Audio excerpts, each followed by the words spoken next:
Hey everyone, I'm Tim, and this is Custom Made Everything. On this episode, we're going to keep working on the comic doctor. We're going to take those comics out of the resin. We're also going to start working on the head. We'll get some paint on the hair, and we'll definitely start filling that neck hole. So, let's head over to the workbench, and let's get started.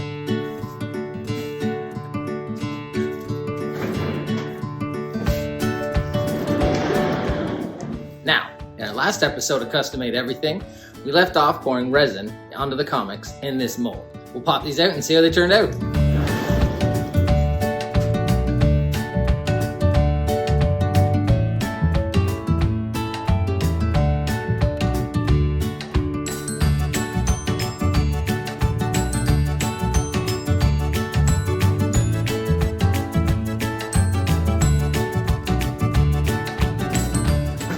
Oh man, these things turned out awesome. So this is the first concept. This was the original idea, to take the resin, let it cure, put the comic in it, pour more resin on it. And I was right, it is too thick. So it's not gonna work for in the hands of the Funko, but it's so cool, I'll find another use for it. The second idea that I had was taking that comic on the plastic and just dropping some resin on it. Scale-wise, this is looking great. I'll be able to trim the resin down with just scissors, and it would work in the hands of the Funko. Except, I came up with a third way while I was pouring those ones.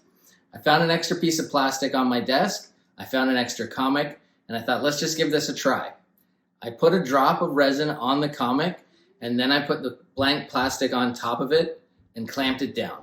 I let it cure overnight, and this is the way to go. Well, here we have our two pieces of clear plastic and some resin that I poured up. We're going to make a pool of it down on the one piece, stick both our comics into that pool of resin, apply a top coat of resin, and put the other piece of plastic on. Boy, this sure reminds me of science class, prepping a slide for a microscope. We'll clamp it on so that it doesn't move while it's curing, and there you have it. Alright, well that was messy, but we'll leave this up here to cure. While it's curing, let's talk about this. Yep, that's right, it's time to start working on this head. And if you haven't been following along, this is a bobblehead, and the figure I'm making is not a bobblehead. So you can see where I might have a problem. I've been leaving this till the very end because I've been going over in my mind the best way to accomplish this. I think I've got it figured out. So come on over to the bench, let me explain what I'm going to do. All right, in hopes of giving you a better understanding of the dilemma I'm facing, let me explain the differences. So this is a non-bobblehead, and it has been taken off, and this is what it looks like. You've got a round neck plug and a small hole to insert the neck. This is what the neck looks like on a non-bobblehead figure.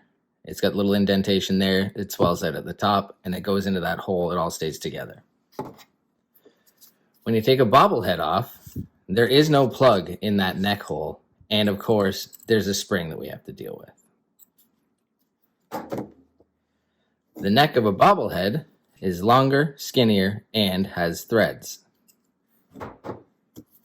That allows this spring to just thread right onto it. So when we address our Captain America figure, who was a bobblehead, you can see we have that large hole. I've already gone ahead and taken the spring out. It just untwists off of it. Now let's jump back into the non-bobblehead. When you boil these heads, you can get these neck plugs out. The thing about these neck plugs is not everyone is made the same size. The same as these Funko bobblehead holes are not all the same size. We got lucky, and this disc will fit in this hole. Except for one problem. On a non-bobble, they've got an inner ledge. And as you can see from the glue residue, this inner ledge is used to securely attach this disc to the head. So herein lies our problem. We have no ledge, and I think that's vital to securing this disc. So we're gonna make one. All right, I've gone ahead and I've drilled some holes inside this neck. I'm gonna insert small pieces of metal rod. And this metal rod's gonna act like rebar. Like in concrete, it's gonna give it strength. It's gonna give me something to build off of. And I'm not using concrete. I'm gonna use this 2-part epoxy putty. You're gonna mix these 2 parts together. I'll then sculpt my ledge in there, and when it dries, it's gonna be as hard and as strong as this vinyl. Well, here's a bit of an oops moment. I didn't get any recording of the process of getting this ledge done. So when I left you guys, there was a peg there, and a peg in these two spots. What I did with this 2-part epoxy putty is I rolled it up into what looked like a worm. I then stuck one part of it onto a peg, and I just worked it around, pressing it onto all the pegs. Once I got some kind of a shape to it, I took the center disc and pressed it into the hole so that I could help get this flat. Pulled the disc off. I then used this smooth part of this tool and just rolled it along here like this. Now, the disc sits pretty flush, but any part that doesn't sit flush, once this is fully cured, I can use the Dremel on this, or I can use the Dremel on this side to clean this up as well. So there you have it. We've got our posts that act like rebar. We put our epoxy putty around. When it's hard and cured, we'll be able to get a neck plug on. Well, we're now at the mercy of time.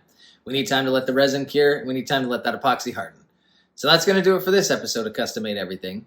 If you like what I did today, give me a thumbs up. If you want to see how this build turns out, make sure you subscribe. Any questions or comments, leave them down below. I'll be sure to read them. Thanks for watching.